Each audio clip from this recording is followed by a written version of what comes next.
Iya, gimana kabarnya hari ini? Sehat semuanya kah? Alhamdulillah sehat Bu. Alhamdulillah sehat Bu. Iya, hari ini kita apa ya agendanya? Presentasi Bu. Presentasi Bu. Iya, presentasi ya. Oke, Bu. Presentasi. Baik kalau gitu silahkan.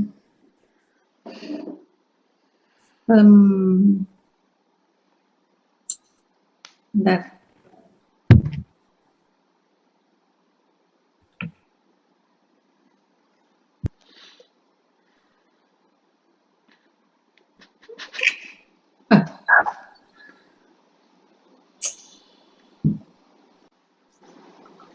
Baik, sebelumnya di slideshow ya, di Ya, Bu. slide-nya, Bu.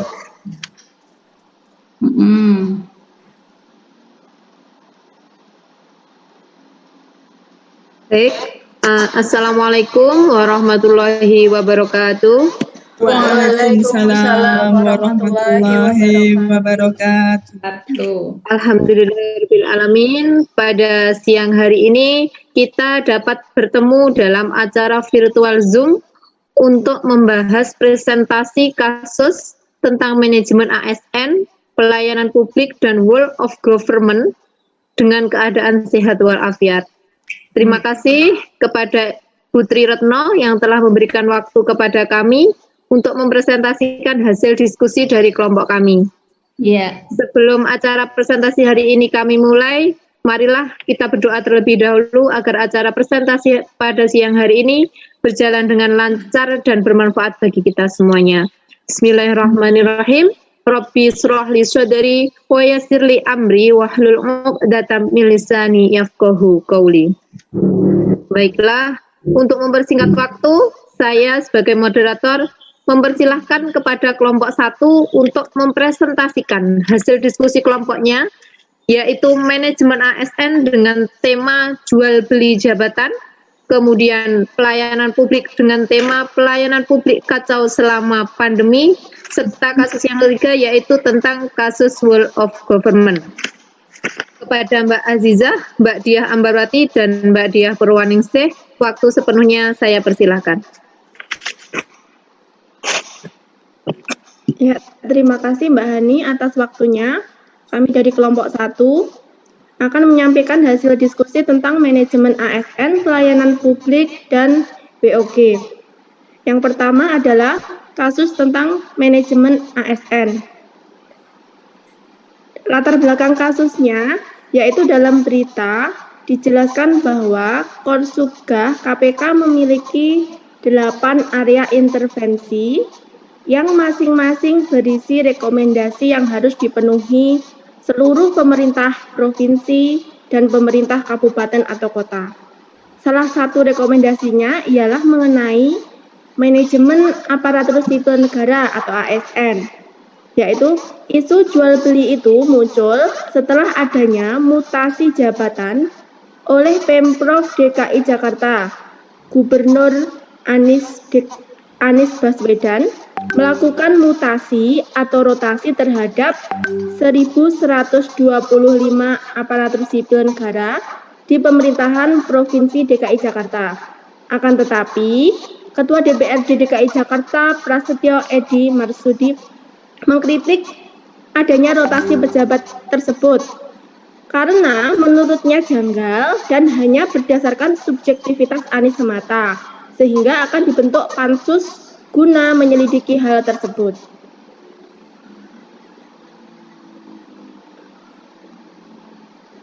Menurutnya, rotasi yang belum tuntas dan menyisakan beberapa pelaksana tugas menyebabkan banyak masalah seperti buruknya perencanaan anggaran di APBD dan perubahan atau APBDP 2018.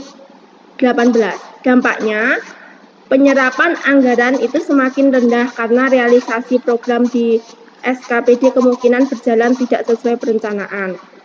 Jadi di sini Prasetyo mengatakan jika tiba-tiba pejabat definitifnya itu yang dilantik, kalau ada masalah nanti tetap bukan PLT yang kena, Dan kebanyakan dari pejabat SKPD yang belum dilantik juga enggan untuk mengusulkan program dalam APBD 2019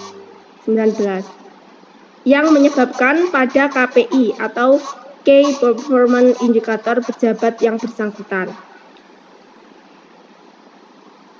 Demikian latar belakang masalah dari isu jual beli jabatan tersebut.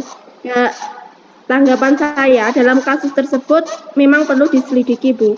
Tetapi jangan langsung termakan isu-isu yang beredar. Perlu dicari kebenarannya terlebih dahulu. Pelantikan tersebut, jadi yang pertama itu penyelidikan itu memang perlu dilakukan. Tapi di sisi lain, sudah bukan rahasia lagi ya bahwa kasus seperti ini sudah banyak terjadi. Kemungkinan besar untuk menjadi seorang pemimpin, seperti kepala daerah, pemerintah atau kota, seperti itu memakai manipulasi uang atau money politik, sehingga dampaknya bisa terjadi kasus jual beli jabatan demi mendapatkan posisi atau jabatan yang diinginkan. Nah, di sini kita sebagai ASN tidak perlu terprovokasi dengan isu-isu atau opini yang belum tentu kebenarannya, tetapi lebih kepada menaati peraturan yang ada demi terwujudnya pemerintahan yang bersih dan bebas KKN. Demikian tanggapan saya mengenai isu jual beli jabatan di Pemprov DKI Jakarta. Kemudian kasus yang kedua akan dijelaskan oleh Mbak Diah Ambarwati. Terima kasih. Kasus yang kedua yakni tentang pelayanan publik. Dalam hal ini kasusnya adalah pelayanan publik yang kacau selama pandemi. Ombudsman terima 87 aduan. Latar belakang kasus di sini adalah kasus pelayanan publik kacau selama pandemi. Ombudsman Republik Indonesia perwakilan Jawa Tengah menerima laporan pengaduan masyarakat selama masa pandemi COVID-19 tentang pembagian bantuan sosial atau bansos menjadi jenis laporan terbanyak. Terhitung sejak April sampai dengan 9 Juni ini, Ombudsman Jawa Tengah telah membuka posko pengaduan yang dikhususkan terkait dampak COVID-19. Sebanyak 87 laporan atau pengaduan masyarakat telah diterima. Permasalahan bantuan sosial paling banyak dilaporkan, kemudian disusul dengan substansi ekonomi atau keuangan. Sebanyak 35 laporan atau pengaduan telah dinyatakan selesai dan 52 lainnya masih memerlukan tindak lanjut dari penyelenggara pelayanan publik. Undang-Undang Pelayanan Publik memberikan dukungan kepada masyarakat untuk memperoleh pelayanan yang memadai. Salah satu bentuk dukungan adalah menciptakan iklim yang memadai. Berikutnya, kesimpulan dari kami adalah pelayanan publik Jawa Tengah pada masa pandemi COVID-19 masih kacau. Hal ini dapat dibuktikan dengan adanya pengaduan dari masyarakat terkait bantuan sosial pada masa pandemi COVID-19. Yang kedua, tingginya jumlah aduan mengenai kebijakan bansos karena adanya sejumlah faktor yang dirasakan oleh masyarakat. Mungkin sama juga seperti yang dirasakan tidak hanya di Solo, mungkin sama juga seperti yang di daerah kami yang dirasakan oleh masyarakat, yakni misal jumlah bantuan yang diterima itu tidak sesuai dengan jumlah yang ditentukan. Misal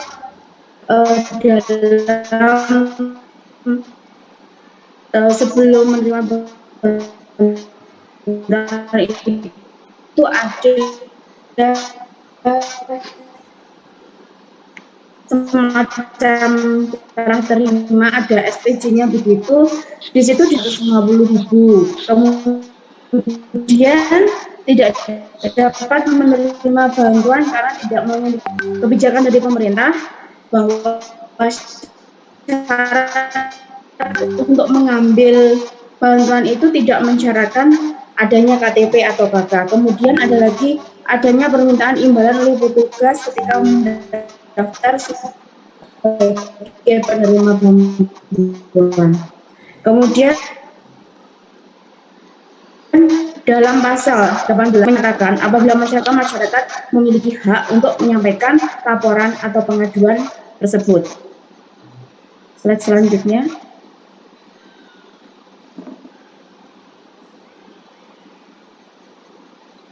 Slide selanjutnya.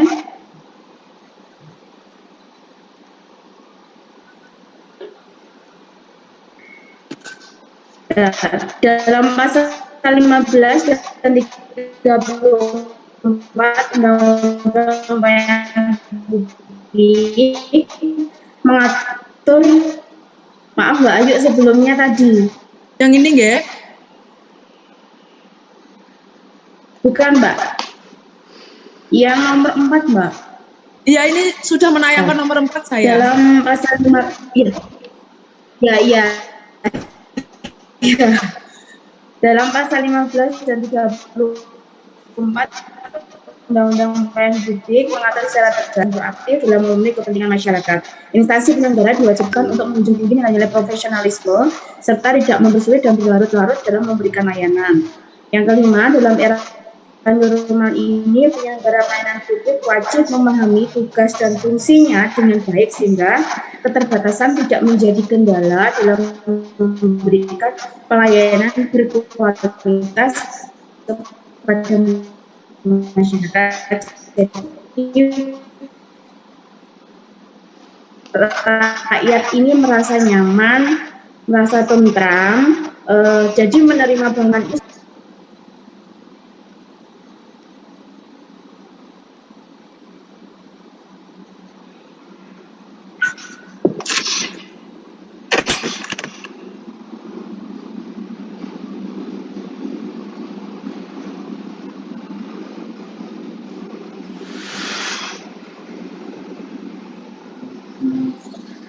masing-masing pejabat publik yang diberikan amanah dalam memimpin organisasi atau lembaga wajib memahami tugas pokok dan fungsinya, khususnya di era normal ini untuk supaya dapat beradaptasi dengan baik. Ombudsman telah mencoba untuk menyelesaikan tugasnya secara maksimal dengan menyelesaikan masih memerlukan penelaahan publik. Demikian dari saya, mungkin selanjutnya akan dilanjutkan oleh Mbak Dia Purwaningsih. Iya, terima kasih Mbak Dia Ambarwati. Untuk selanjutnya saya akan membahas kasus BOG. Dalam BOG itu terdapat pernyataan, jika Anda kelak menjadi ASN dan bekerja sebagai penuntut umum, apa yang saudara dapat lakukan dalam mengatasi permasalahan seperti berikut ini. Untuk yang pertama, Undang-Undang Nomor 1 Tahun 2012 tentang Sistem Peradilan Pidana Anak, salah satu asasnya adalah menghindarkan pembalasan terhadap anak sehingga anak harus dijauhkan dari penjara. Nah, langkah yang saya ambil sebagai ASN yang bertugas sebagai penuntut umum yaitu dengan berdasarkan pada asas pelayanan regulatif dalam mengambil keputusan. Nah, pelayanan regulatif itu apa? Pelayanan regulatif yaitu pelayanan melalui penegakan hukum dan peraturan perundang-undangan maupun kebijakan publik yang mengatur sendi-sendi kehidupan masyarakat. Jadi, berdasarkan Undang-Undang Nomor 11 Tahun 2012 tentang Sistem Peradilan Pidana Anak, anak tersebut berhak diperlakukan secara manusiawi dengan memperhatikan kebutuhan sesuai dengan umurnya, memperoleh bantuan hukum dan bantuan lain secara efektif.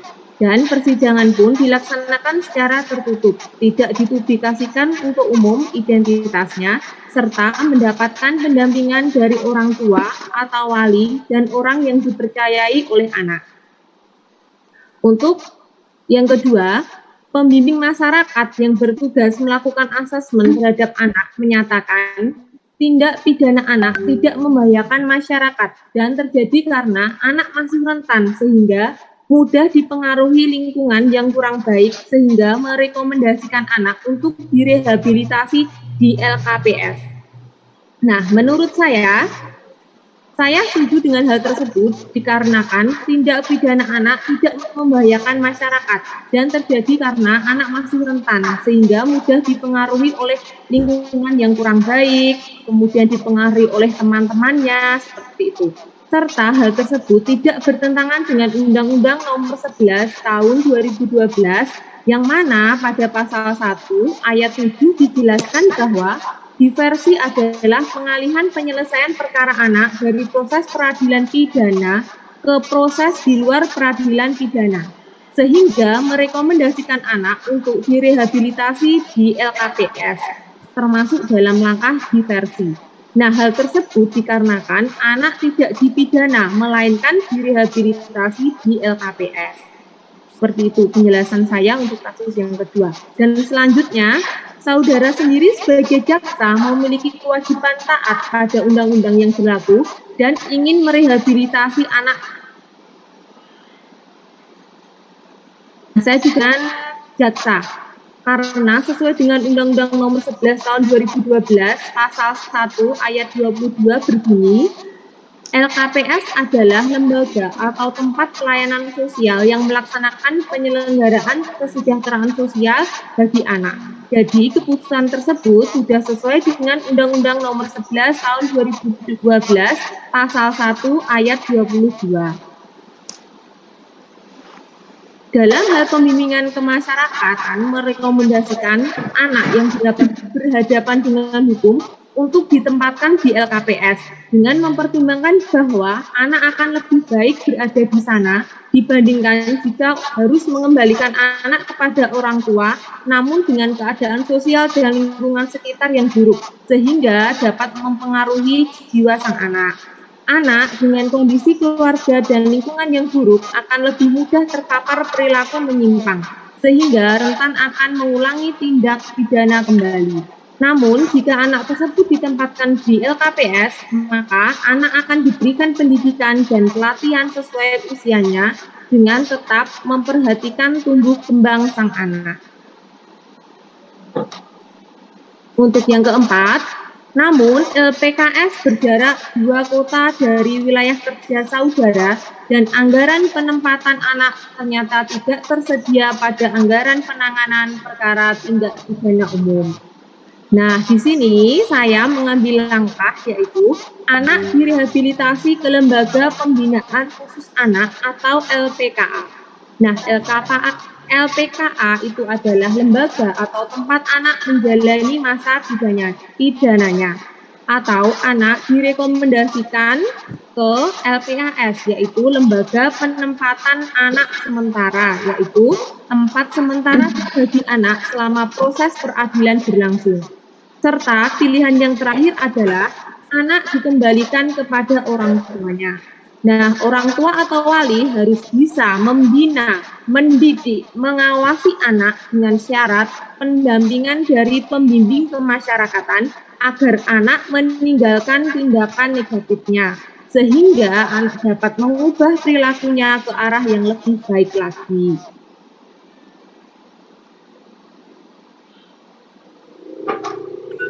Dan yang kelima, kategori WOG yang saya lakukan adalah dengan menggunakan layanan terintegrasi, yaitu pelayanan regulatif. Pelayanan regulatif, seperti yang sudah saya sampaikan tadi, yaitu pelayanan melalui penegakan hukum dan peraturan perundang-undangan maupun kebijakan publik yang mengatur sendi-sendi kehidupan masyarakat.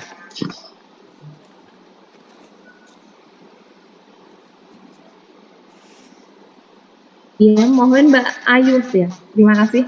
Dan yang terakhir, apa tujuan yang hendak dicapai dari kategori WOG tersebut?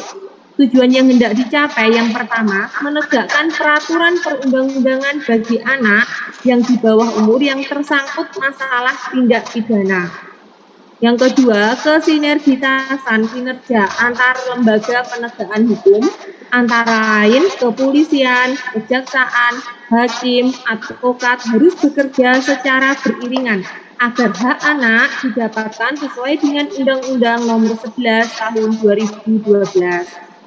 Nah, teman-teman, itulah yang dapat saya presentasikan. Untuk selanjutnya, saya kembalikan kepada moderator. Terima kasih. Baik, terima kasih kepada kelompok 1 yang telah mempresentasikan hasil diskusi kelompoknya. Mungkin dari teman-teman ada yang ingin bertanya atau mungkin menyanggah Langsung dari hasil. langsung saja. Langsung, iya Bu. Terus nanti yang WOG itu 2 kelompok lainnya karena soalnya sama, nggak usah dibahas ya. Jadi Baik. Jadi nanti 2 kelompok lainnya cuma membahas dua kasus itu ya Bu ya. Oke, ya Oke, silakan. Bu.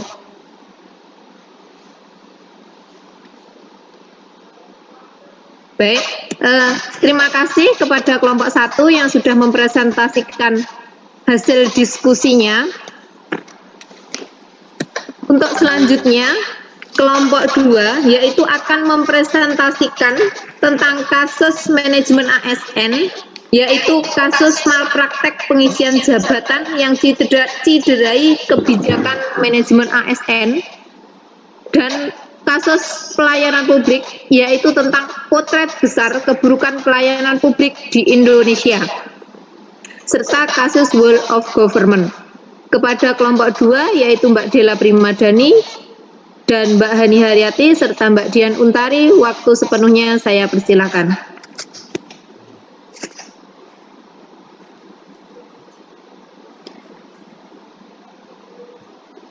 Baik, terima kasih. Terima kasih kepada Mbak Hani selaku moderator. Selanjutnya saya akan menyampaikan hasil diskusi kami dari kelompok 2, yaitu yang pertama mengenai kasus malapraktik pengisian jabatan cederai kebijakan manajemen ASN. Sebelumnya saya akan membacakan latar belakang kasusnya. Sejumlah kasus malapraktik pada pengisian jabatan mencederai kebijakan manajemen ASN berbasis sistem merit.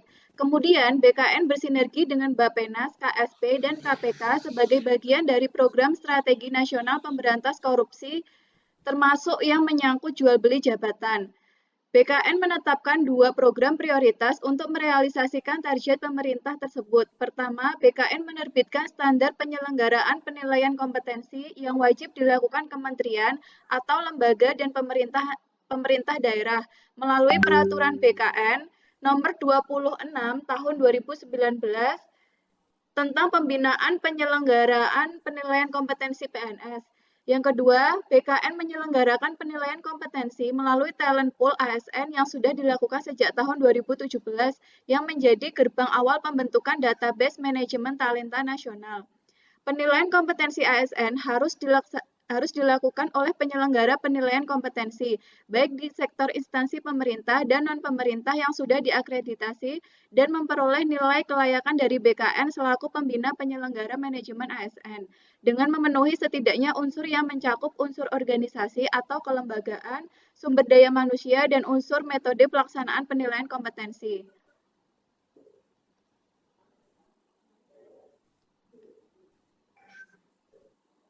Selanjutnya, kesimpulan dari hasil diskusi kami, yaitu dalam kasus malapraktik pengisian jabatan cederai kebijakan manajemen ASN di atas, dijelaskan bahwa pengisian jabatan yang seharusnya dilaksanakan dengan sistem merit, yaitu berdasarkan kualifikasi, kompetensi, dan kinerja tidak dapat dilaksanakan secara maksimal karena adanya malapraktik dalam pengisian jabatan tersebut.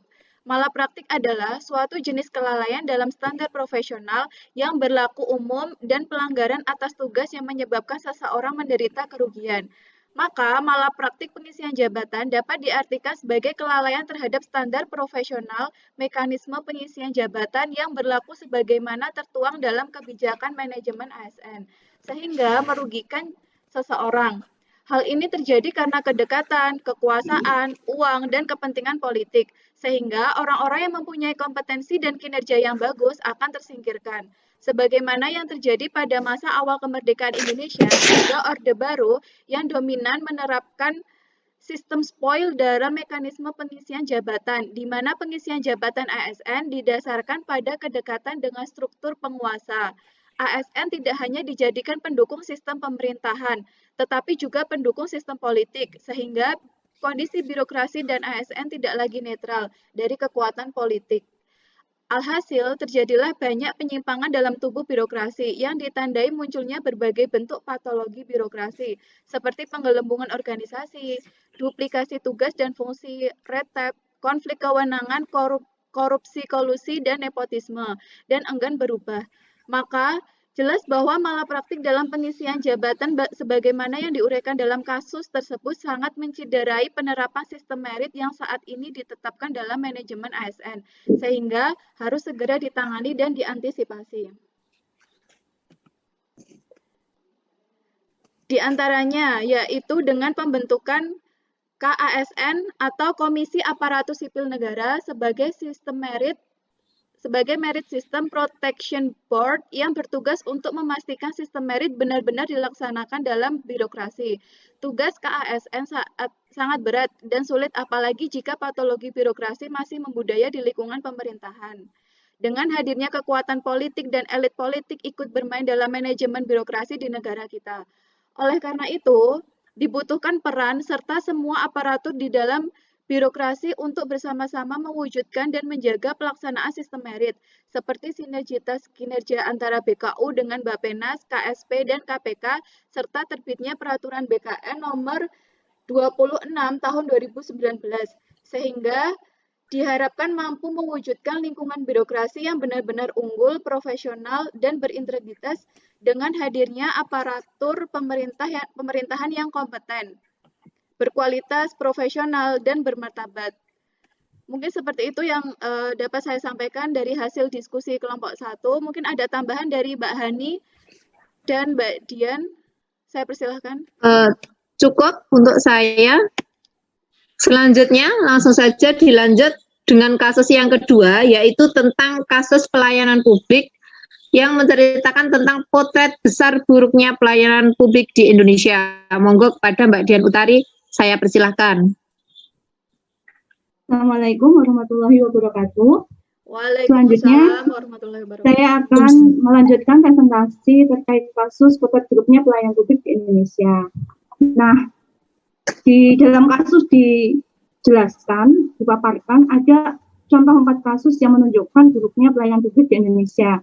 Yang pertama itu buruknya kualitas produk pelayanan publik berupa robohnya atap sekolah, kemudian pasokan air bersih yang sering mati, sedangkan tagihan itu selalu ada, kemudian juga banyaknya kasus kerusakan jalan sehingga menyebabkan terjadinya banyak kecelakaan.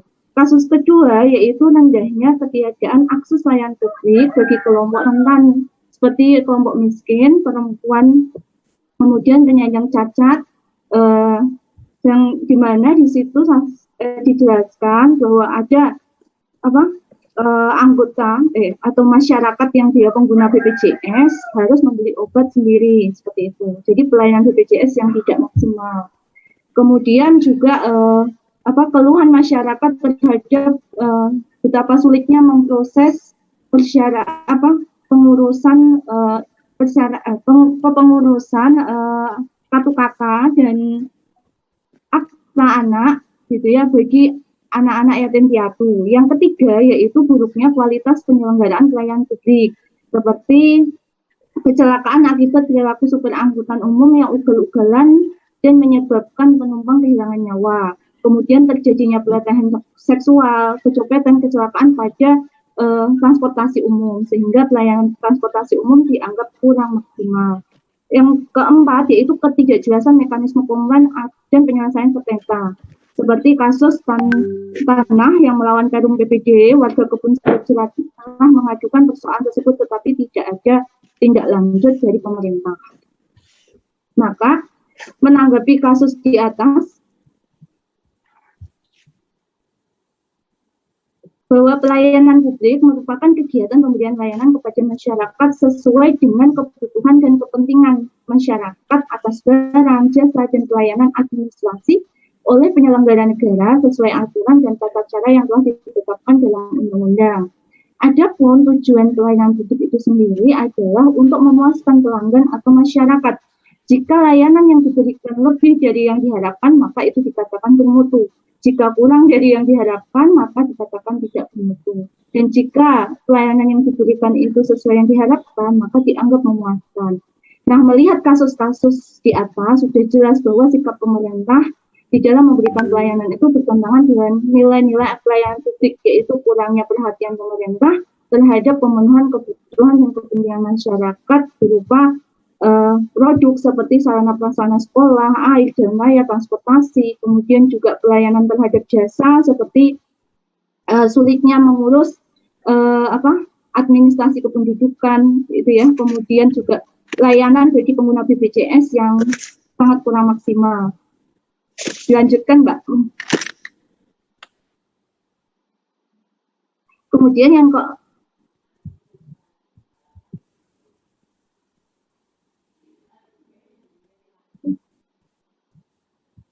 pelayanan tersebut masih diwarnai sikap diskriminatif, sulit, lambat, dan tidak efektif dan efisien, tidak transparan serta kurang inovatif.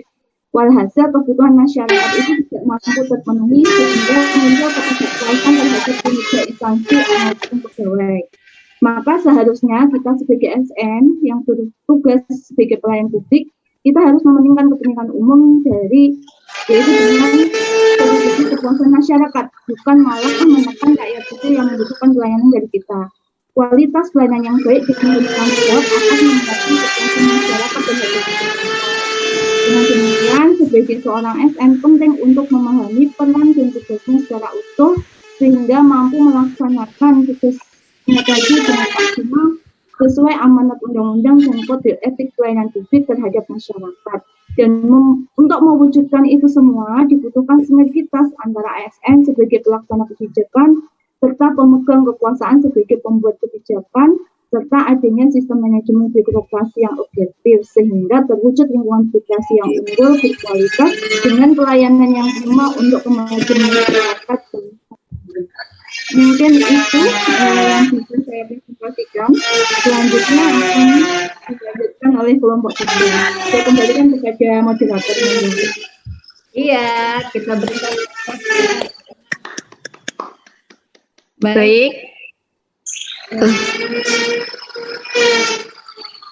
Terima kasih kepada kelompok 2 yang sudah mempresentasikan hasil diskusinya. Selanjutnya kepada kelompok 3, Mbak Diah Ayu, Pak Dedi, Mbak Desi, dan Mbak Dwi Retno, saya persilahkan untuk mempresentasikan hasil diskusinya.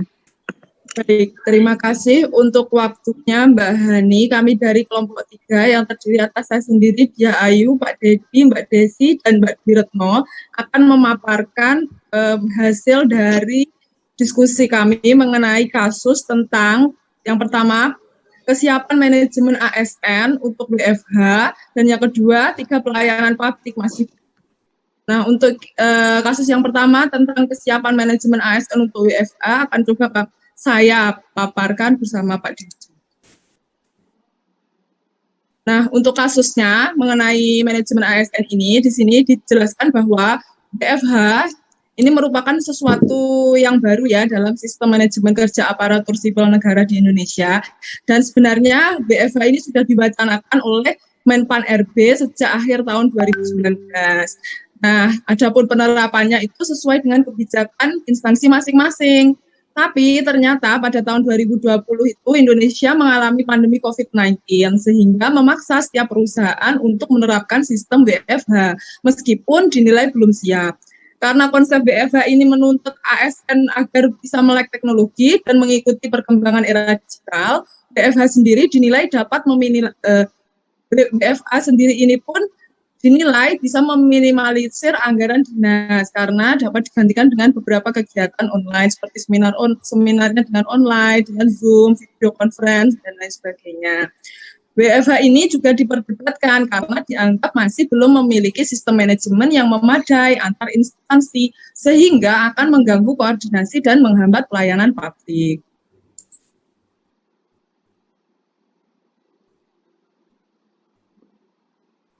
Sehingga dalam hal ini terjadi di kasus sebagai berikut.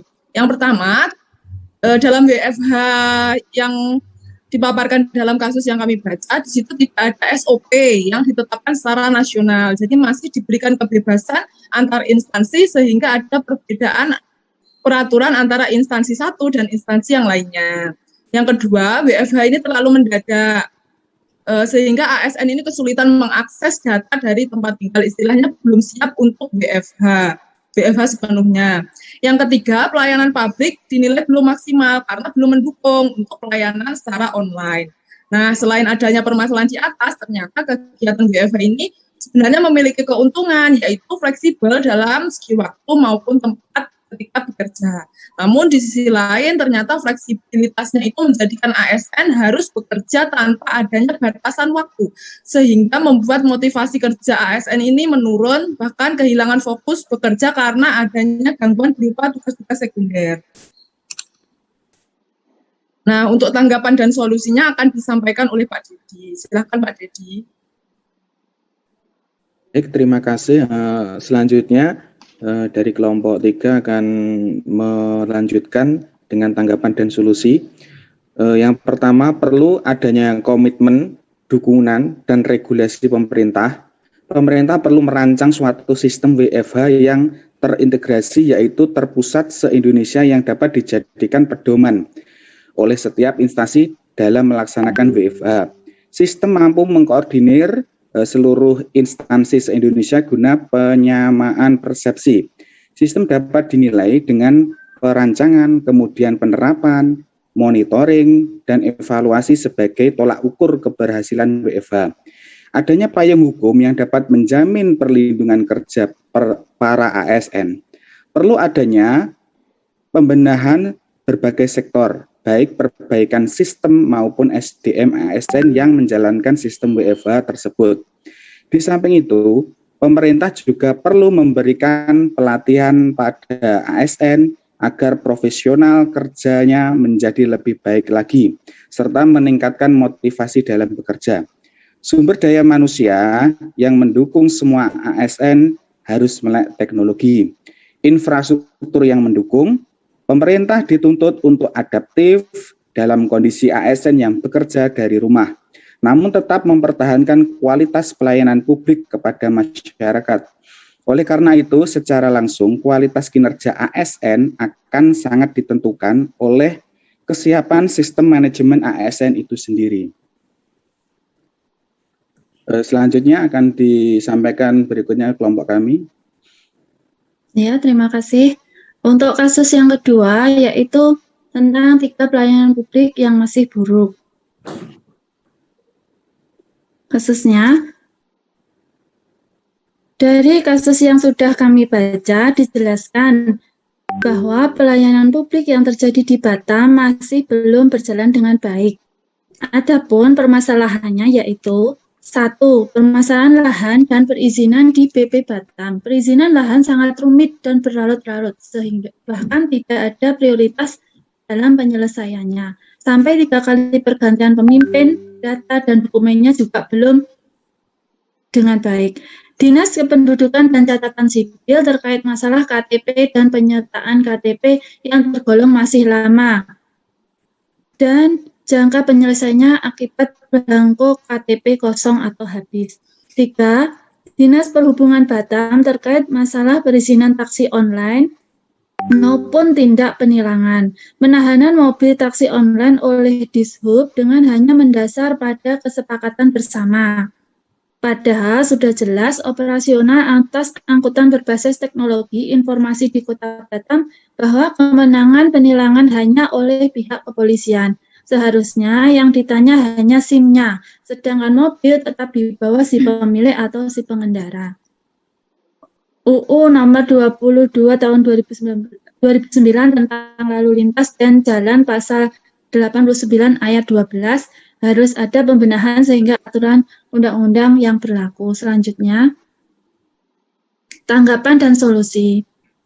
Yang pertama, dari kasus pertama, yaitu permasalahan lahan dan perizinannya yang rumit, seharusnya tidak perlu terjadi, karena akan berdampak panjang dalam pertumbuhan ekonomi dan investasi di Batam. Sistem perizinan lahan harus diperbaiki dengan menerapkan undang-undang yang berlaku. Pemerintah dalam hal ini, pemerintah pusat dan daerah juga harus bekerja sama dalam menangani masalah perizinan lahan ini, agar dari hulu sampai hilir tidak menimbulkan masalah. Selain itu, ada anggapan dari masyarakat yang menilai pelayanan publik masih memakan waktu lama, rumit, dan tidak fleksibel. Maka seharusnya BP Batam melakukan beberapa perubahan dan pembenahan, antara lain. Pertama, penanaman pola pikir ASN sebagai pelayan publik, profesional, dan mampu menyelenggarakan pelayanan publik yang baik bagi masyarakat. Kedua, pengelolaan data dan dokumen secara baik, yaitu dengan pengarsipan secara offline maupun online. Ketiga, menerapkan budaya pelayanan prima, yaitu dengan melakukan prinsip pelayanan publik, bersikap transparan terhadap proses perizinan kepada masyarakat, memberikan kemudahan dan kejelasan berkaitan tenggang waktu terhadap penyelesaiannya. Yang terpenting adalah selalu memprioritaskan pelayanan publik dengan selalu bersikap responsif agar dapat cepat menyelesaikan permasalahan masyarakat. Selanjutnya akan dijelaskan Mbak Wirno. Ya, terima kasih untuk Mbak Desi. Untuk yang selanjutnya akan saya jelaskan, yaitu tentang pencetakan KTP yang masih tergolong lama. Pencetakan KTP masih tergolong lama, hal ini sering terjadi di masyarakat. Meskipun pemerintah sudah menginstruksikan KTP 1 jam jadi, kadang masih juga ada kendala. Salah satunya belangko habis. Hal ini mungkin terjadi karena adanya kendala dalam pendistribusian belangko dari pusat. Selain itu, perlu adanya kesadaran masyarakat terkait ketunggalan data. Bagi yang melakukan 2 kali perekaman data di lain tempat, bisa menjadikan lama untuk sistem pengecekan ketunggalan data. Untuk mengatasi hal tersebut, Pemko Batam sebaiknya melakukan pembenahan secara keseluruhan, yaitu perlu memastikan ketersediaan belangko KTP dengan selalu berkoordinasi dengan pusat. Kemudian, bersikap transparan berkenaan dengan proses pembuatan atau pencetakan KTP. Selanjutnya, memberikan kejelasan jangka waktu mengenai penyelesaian cetak KTP. Meningkatkan sistem teknologi yang lebih berintegrasi, seperti contohnya memberikan akses bagi kelurahan dan kecamatan untuk melakukan pendataan via aplikasi atau link di Dispenduk bagi warga yang akan membuat KTP. Peningkatan SDM ASN, baik di tingkat desa maupun kecamatan, untuk diberikan pelatihan yang maksimal guna meningkatkan kompetensi profesional terkait kepegawaian. Kemudian yang ketiga yaitu perizinan taksi online dan penilangan. Perlu diketahui, taksi online merupakan pemenuhan kebutuhan masyarakat untuk mobilitas yang mudah dalam pelayanannya. Masalah perizinan taksi online seharusnya dapat segera terselesaikan dengan pihak terkait. Selain itu, tindakan penilangan yang dilakukan di SUB belum sesuai karena seharusnya pihak kepolisian yang berwenang untuk melakukan penilaian. Hal ini tercantum dalam UU nomor 22 tahun 2009 tentang lalu lintas dan jalan pasal 89 ayat 12. Pemerintah sebaiknya segera melakukan tindakan tegas dengan memberikan izin resmi yang sesuai prosedur dan bekerja sama dengan pihak kepolisian untuk masalah penilangan kendaraan. Perlu pembenahan pada birokrasi di SUB berdasarkan UU yang berlaku. Hal ini agar tidak terjadi duplikasi tugas dan fungsi antara Disub dan kepolisian. Dalam memberikan pelayanan publik harus berpedoman pada peraturan yang berlaku, bukan atas dasar sendiri bahkan kesepakatan. Mungkin itu yang dapat kami sampaikan dari kelompok kami. Selanjutnya saya kembalikan ke moderator.